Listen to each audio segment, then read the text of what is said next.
تو یہ فیکٹری بھی میری نگرانی میں بنی ہے. صحیح صحیح صحیح. میں جتنا اپنا سوشل ایکٹیویٹیز کر رہا ہوں اتنا میں اپنے کمپنی کے اپنے اس کام میں بھی اتنا ہی اپنے مطلب کہ حد الوسع کوشش کر رہا ہوں کہ جتنا مجھ سے اچھا ہو سکے.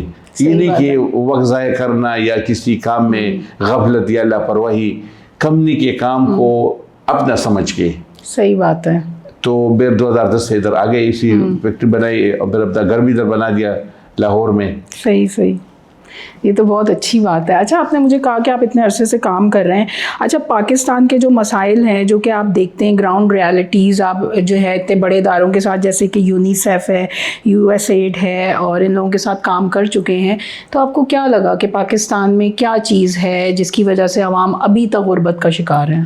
اصل میں جی ادھر جو اصل مسئلہ ہے نوجوانوں پہ ہم بات کریں گے تو نوجوانوں کا زیادہ مسئلہ ہے بے روزگاری ہے. صحیح بات ہے. بے روزگاری ہے اور بے روزگاری ہے کہ ہمارے جو میں اگر پرانے نوجوانوں کی بات کر رہا ہوں اور ابھی کے نوجوانوں کا تو ان میں زمین آسمان کا فرق ہے. صحیح بات. مطلب کہ 2000 سے پہلے جو یوتھ تھے اور 2000 کے بعد جو پیدا ہوئے ہیں یہ شارٹ کٹ راستے اختیار کرتے ہیں اور یہ دوسروں کو دیکھتے اور پھر یہ کوشش کرتے کہ ہم کیسے پہنچ جائیں. صحیح بات. لیکن وہ جو پرانے ہمارے وقت کے جو لوگ تھے، ہم اس جگہ پہ اگر آپ آج کے چینل میں بیٹھتے میں ایسا نہیں آئے اس جگہ پہ جو میں اپنے جاب کر رہا ہوں یا میں سوشل ایکٹیویٹیز کر رہا ہوں یا جو چینل والے مجھے بلا رہے ہیں، ریڈیو پاکستان پشاور، ریڈیو پاکستان اسلام آباد، ریڈیو پاکستان لاہور یا مختلف چینلوں پہ ہم بات کرتے ہیں یا اگر کمپنی میں ہوں تو یہ نہیں. میں آپ کو بتاؤں کہ میں 1988 میں جب پہلی میری جاب تھی نیشنل ایڈیسو ٹیپ میں 1000 روپے میری سیلری تھی.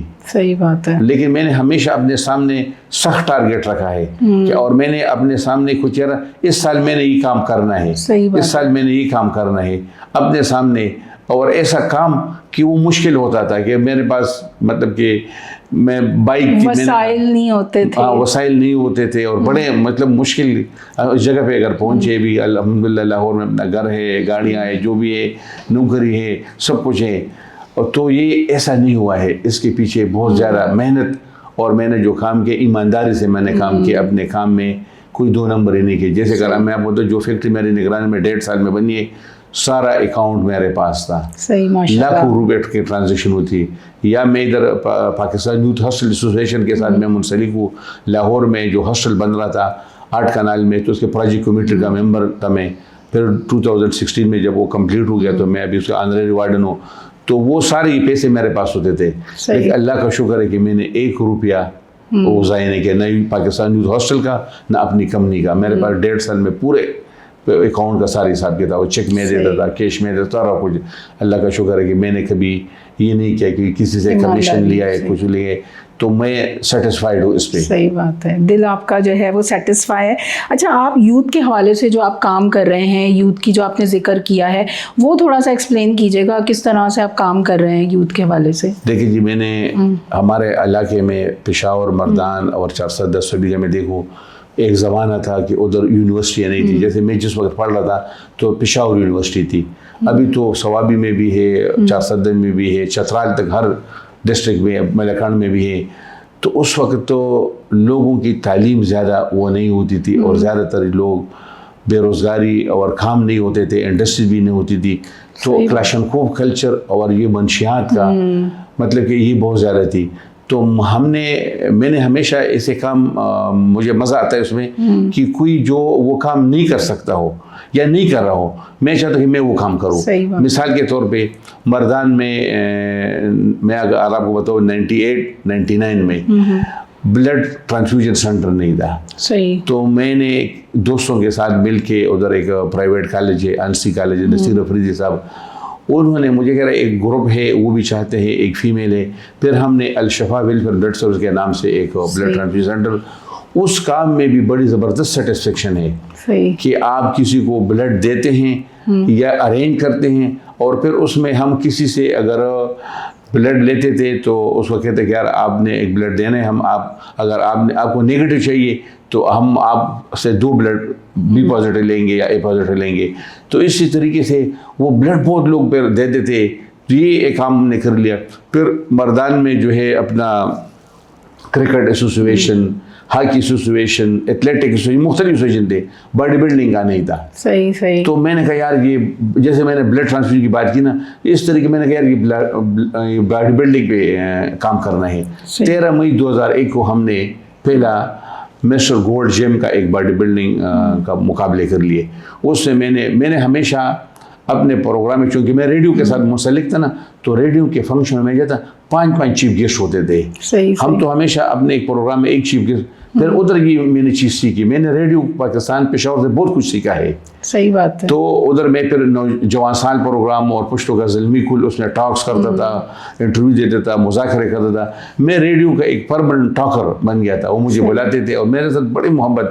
اس کا اگر میں نام لے لوں، سعیدہ عفت جبار تھی، پچھلے سال وہ اسٹیشن ڈائریکٹر ریٹائر ہو گئی، یا ظفر اللہ ظفر صاحب تھے، یا نثار محمد خان صاحب. بہت سارے نام ہیں، میں بھی اگر یاد کروں گا کافی نام ہے. تو یہ ان لوگوں نے مجھے بہت زیادہ ان سے میں نے سیکھا. تو یہ ہوا کہ میں نے اپنے جو باڈی بلڈنگ کا مقابلہ کر لیا. پھر ہمارے مردان میں گورنر افتخار حسین شاہ تھا، اور اس کے ساتھ مختلف لوگوں کے جو چیمبر آف کامرس والے یا وکلاء کی جو تنظیمیں ہیں، یا مطلب کہ ڈسٹرکٹ ناظم، سب لوگ اس کے ساتھ میٹنگ کرتے تھے. تو گورنر کے ساتھ میٹنگ کے لیے جانا میرے لیے تو کہ ناممکن والی بات تھی، کہ میں ایک عام سوشل ورکر تھا. لیکن مجھے ڈسٹرکٹ ناظم نے کہا کہ آپ بھی آ جاؤ. جب میں آ گیا تو میں نے پورا فائل اپنا تیار کیا تھا، اور میں یوتھ کے پرابلم، تو ان کو میں نے کہا کہ ریفرینڈم کے حوالے سے یوتھ بھی آپ کے ساتھ ہیں، لیکن ہماری کی کچھ پرابلم. میں نے فائل دے دیا، اور اس میں میں نے باڈی بلڈنگ کا بھی لکھا تھا، یوتھ کمپیوٹر کالج اور دستکاری سینٹر سب مختلف. تو اس نے پھر ڈی سی او کا لکھا کہ باڈی بلڈنگ ایسوسیشن مردان میں. تو ہم نے 2001 میں باڈی بلڈنگ ایسوسیشن بنا دیا. پھر یہ ہوا کہ اس میں بڑے یوتھ ہمارے تقریباً اس وقت 10 کلب بنے. 10 کلب بنے، اور ایک کلب میں 150 لڑکے صبح اور شام میں باڈی بلڈنگ کرتے تھے. اور پھر ہم نے مسٹر مردان کے مقابلے شروع کر لیے. مثبت یعنی سرگرمی کی مثبت سرگرمی، کیونکہ جو باڈی بلڈنگ کا جو یوتھ ہے وہ نشہ بالکل نہیں کرتی ہے، اور وہ اپنے شیشے کے سامنے کھڑا ہوتا ہے، اپنے تھائز دیکھتا ہے، اپنے جسم کو دیکھتا ہے، اپنے نیند کا خیال رکھتا ہے، اور اپنے خوراک کا خیال رکھتا ہے.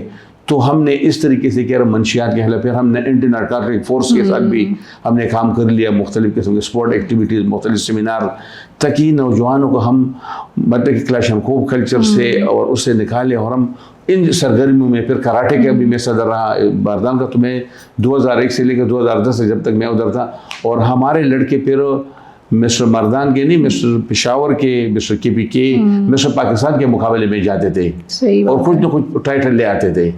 تو مجھے اس پہ خوشی ہوتی تھی کہ کر لو کہ ہم نے یوتھ جو ہے نا ایک اچھے راستے پہ ہم نے لگا دیے. پھر میں نے اس کے ساتھ ساتھ پاکستان یوتھ آرگنائزیشن کے ساتھ میں نے پھر اپنے ایک آرگنائزیشن بنایا، پوہان ویلفیئر آرگنائزیشن. وہ بھی میں نے پروونشل گورنمنٹ اور فیڈرل منسٹری یوتھ افیئر کے ساتھ انرول کر لیا. اس کے مطلب کہ زیر انتظام بھی ہم نے بڑے مطلب کہ ایکٹیویٹیز کر لی پوہان ویلفیئر آرگنائزیشن کی. صحیح بات ہے. تو یہ مطلب کہ یوتھ میں میرا انٹرسٹ ہوتا کہ یار یوتھ اس وقت بکھر رہا تھا ایک پلیٹ فارم پہ. پھر ہم نے ادھر مردان میں پاکستان آرگنائزیشن کی 56 تنظیمیں بنائی دیہاتوں میں، اور لوگوں کو پھر اس کے ہر جو پریزیڈنٹ ہم نے ڈسٹرکٹ کابینہ میں شامل کر لیا. اور بڑے بڑے فنکشن کرتے تھے ہم، مطلب کہ فخر مردان ایوارڈ یا ادبی میڈیکل کیمپ، آئی کیمپ، مطلب ایک شعبہ چھوڑا ہی نہیں ہے جس میں میں نے کام نہیں کیا ہو.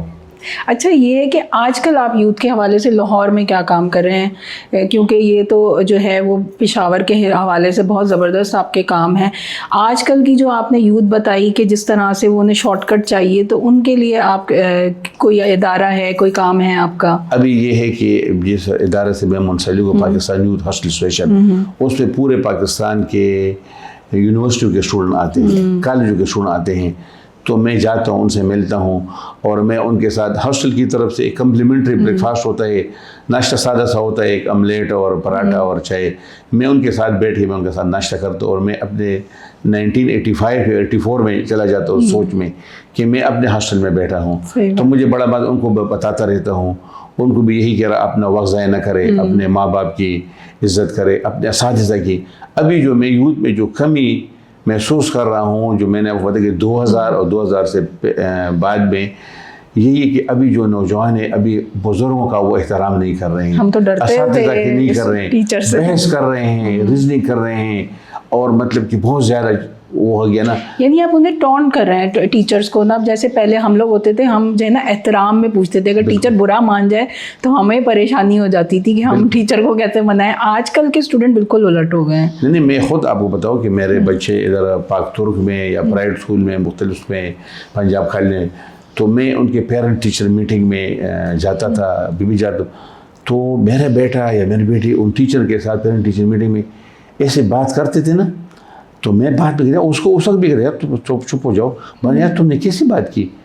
تو نہیں کیوں بابا, میں حالانکہ اس کے وہ ٹیچر میرے سے عمر میں کم ہوتے تھے, لیکن میں ان کو اتنا عزت سے اور احترام سے, میرے ذہن میں وہ اپنے استادوں کی ہے, تو بڑا طریقے سے ان سے ملتا تھا. اور بڑا تو وہ کہتے تھے کہ یار آپ کا والد تو ایسا ہی.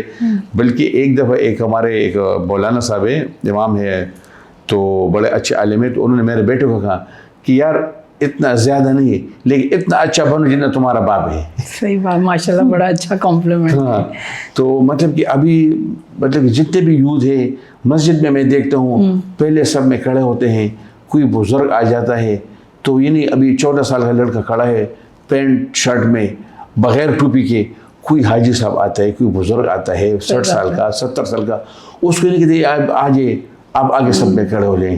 ہمیں تو یہی مطلب کہ سکھائی گئی ہے. ابھی تک دیکھیں ہمارے میری عمر ایسی ہوگی, ابھی میں کوشش کر میں دوسرے سب کوئی بڑا ہوگا, اور میں اگر میرے سے بڑا کوئی دیکھتے ہیں میں اس کو جگہ دیتا ہوں. ہمارے اس میں ذہن میں یہ چیزیں ہیں, ہمارے کلچر میں جو مطلب کہ ہم نے اپنے ماں باپ سے اپنے ساتھ یہی سیکھا ہے. اور یہی جگہ کوئی جگہ پہ کوئی باری لائن کھڑی ہے, تو میں نے ادھر کے نوجوانوں کا بھی دیکھا کہ وہ کسی بڑے کو لائن میں باری نہیں دیتا کہ آپ حاجی صاحب آگے ہو جائے یا میڈم آپ آگے ہو جائے. بینک میں ATM میں آپ دیکھیں وہ نہیں کرتے, فیمیلز کو بھی نہیں دیتے, بچوں کو بھی نہیں دیتے. تو یہ بالکل مطلب کہ عجیب قسم کا ایک ہو گیا. تو میں اپنی طرف سے مختلف چینلوں پہ بات کرتا ہوں نوجوانوں کے حوالے سے. میرے پورا سال اس سلسلہ چلتا رہتا ہے. یہی میرے جو یوتھ ہاسٹل میں اسٹوڈنٹ آتے ہیں, اس کے علاوہ جو میں اپنے TNT سوسائٹی میں ہماری ایک ویلفیئر سوسائٹی میں ان کے ساتھ بھی منسلک ہوں. وہ بھی ہم اس طرح کے جو اسٹوڈنٹ ہوتے ہیں ہمارے سوسائٹی کے جو میٹرک میں, تو ہم ان کو سالانہ فرسٹ سیکنڈ تھرڈ کو کیش پرائز دیتے ہیں, ایک تقریب کرتے ہیں تو موٹیویشن کے لیے. صحیح بات ہے. اچھا, یہ آپ نے مجھے بتایا. اچھا, دوسری چیز پوچھوں گی, سرکاری اور جو غیر سرکاری جو تنظیمیں کام کر رہی ہوتی ہیں, آپ نے دونوں کے ساتھ کام کیا, تو ابھی بھی آپ کو کیا لگتا ہے پاکستان جیسے چینج ہو رہا ہے, چیزیں چینج ہو رہی ہیں, تو اب ہمیں کن چیزوں پہ زیادہ ورک کرنے کی ضرورت ہے؟ ہاں بالکل, میں نے دیکھا, میں نے خود بھی 1988 سے لے کر ابھی تک میں پرائیویٹ میں نے کام کر لیا.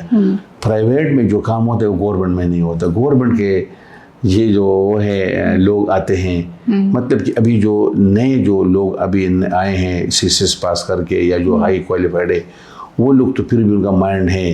لیکن جو پرانے لوگ ہیں نا, جو ایک سرکاری کا, ان کا اپنے یہ صبح لیٹ آنا, پھر ناشتہ کرنا, پھر اخبار دیکھنا, چائے کہوا, پھر مطلب نماز, اور پھر جانا 2:30 بجے جانا ہے. لیکن پرائیویٹ میں ایسا نہیں ہوتا. پرائیویٹ میں آپ نے کچھ کر کے دکھانا ہے. بلکہ بھی ہمارا جو انکریمنٹ لگتا ہے ہماری کمپنی میں, ہم سالانہ آبجیکٹو, اسمارٹ آبجیکٹو بناتے ہیں کہ ہم نے اس فرسٹ کوارٹر میں یہ کرنا ہے, سیکنڈ میں یہ, پھر تھرڈ فورتھ, اور پھر ہم 6 مہینے بعد پھر سال کے آخر میں کہ یہ ہمارے ٹارگیٹ تھے, آبجیکٹوز تھے, اور پھر ہم نے کیا کر لیا. صحیح. اور وہ میجربل, مطلب کہ اس کو آپ فگر میں بتائیں گے کہ اتنا % میں نے کر لیا. صحیح. ابھی وہ ہوائی چیزیں پرائیویٹ میں نہیں ہے. گورنمنٹ میں تو آپ کا نارمل انکریمنٹ لگتا ہے. گورنمنٹ میں تو وہ, میں تو چاہتا ہوں کہ جیسے ایسے ادارے ہیں وہ پرائیویٹ ہو جائے, اور پرائیویٹ کی طرح سے آپ دیکھیں کہ پھر کیسے ٹھیک نہیں ہوتا. صحیح. یعنی کہ ہمیں اپنی جو ہے نا اعمال جو ہے گورنمنٹ کو صحیح کرنے کی سخت ضرورت ہے. اچھا, آپ نے زیادہ تر جو اپنا حصہ ہے یہ پازیٹیو کاموں میں گزارا ہے, تو کیا قربانیاں آپ کو فیس کرنی پڑیں؟ ایسے کون سے چیلنجز آپ کی لائف میں آئے جو آپ کو لگا بتانے چاہیے ہمارے نوجوانوں کو جو آج کل شارٹ کٹ تلاش کرتے ہیں؟ دیکھیے جی, یہ میں نے جتنا بھی کام کیا نا, تو اس سے سٹارٹ میں تو میرا بالکل اپنے گھریلو جو سسٹم تھا وہ کافی ڈسٹرب رہا تھا. میری بیگم جب ہم اپنے گاؤں سے مردان شفٹ ہو گئے, وہ اکیلی تھی اور میری ایک چھوٹی بچی تھی, تو میں رات کو لیٹ آتا تھا تو اس کو بڑی پریشانی ہوتی تھی. تو یہ مطلب کہ کسی کو خوش کر کے رہنے کے لیے آپ نے قربانی دینی ہوگی. اگر آپ کسی کے گھر میں خوشی لائیں گے تو اپنے آپ کو کچھ نہ کچھ آپ نے ہوگا, اور پھر اللہ تعالیٰ اس کا رزلٹ دیتا ہے. صحیح بات. میں یہ سمجھ رہا ہوں کہ ٹھیک ہے, میری بیگم یا میرے گھر والے یا میرے بہنیں یا بھائیوں نے مجھے کسی موقعوں پہ اس طرح کا ہے بغیر میرے بڑے بھائی کے اس نے مجھے ہمیشہ انکریج کیا ہے کیونکہ وہ خود خدائی خدمتگار تاریخ سے ہیں. باقی میرے سسٹر ابھی بھی میں ادھر آ رہا تھا تو میری سسٹر کے ساتھ ویڈیو کال بھی بات تھی, اس نے بھی مجھے کہا کہ نہیں آپ ایسے کرو. تو میں یہ سمجھ رہا ہوں کہ اگر میں کسی کے بچے کی آبادکاری کے لیے کسی یوتھ کے لیے تو اللہ تعالیٰ مجھے اس کا صلہ دے گا, اور مجھے دے رہے میرے بچے الحمدللہ اچھی پڑھ رہے ہیں, کوئی ایسا مسئلہ نہیں ہے. لاہور جیسے شہر میں مجھے اللہ تعالیٰ نے اپنا گھر دیا ہے, یہ سب لوگوں کی دعائیں ہیں. اور پھر میں نے اس میں 2000 میں جب یہ آرمی گورنمنٹ آئی جنرل مشرف صاحب, تو انہوں نے جو سیاسی زکوٰۃ کی کمیٹیاں تھی پروونشل کونسل نے وہ سارا ختم کر لیا. تو انہوں نے ریٹائر ججز اور ریٹائر بیوروکریٹ وہ نیشنل کونسل پھر پروونشل کونسل پھر ڈسٹرکٹ میں, تو مجھے زکوٰۃ میں ڈسٹرکٹ ممبر کمیٹی کا ممبر بنایا تھا مردان میں 3 سال. لیکن ہمیں ایسا نہیں بنایا, انہوں نے آئی بی سے اسپیشل برانچ سے ہمارے تحقیقات کی کہ بھئی یہ کس پارٹی سے تعلق رکھتا ہے, اس کا بیک گراؤنڈ کیا ہے, پورا ڈیٹیل. تو انہوں نے پھر ہمارے نوٹیفیکیشن کی.